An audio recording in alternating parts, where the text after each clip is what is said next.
मेरे घर के सामने उसका घर हुआ करता था। मेरे घर के सामने उसका घर हुआ करता था। ख्याल उसका ही रहता था, मैं जिधर हुआ करता था। मुद्दत हो गई थी उससे बात ना हो सकी। मुद्दत हो गई थी उससे बात ना हो सकी।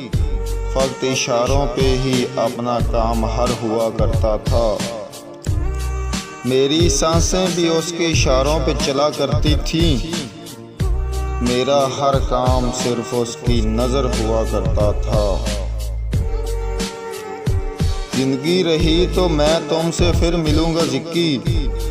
उसने कई बार कहा था, अपना सब्र हुआ करता था। मेरी ज़िंदगी को बना के तमाशा गैरों के संग वो जाके रल्ले हैं।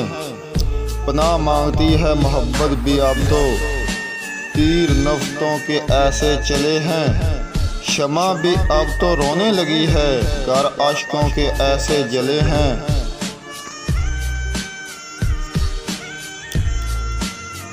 ये गज़ल अगर आपको पसंद आई हो तो आप हमारे चैनल को ज़रूर सब्सक्राइब करें। शुक्रिया।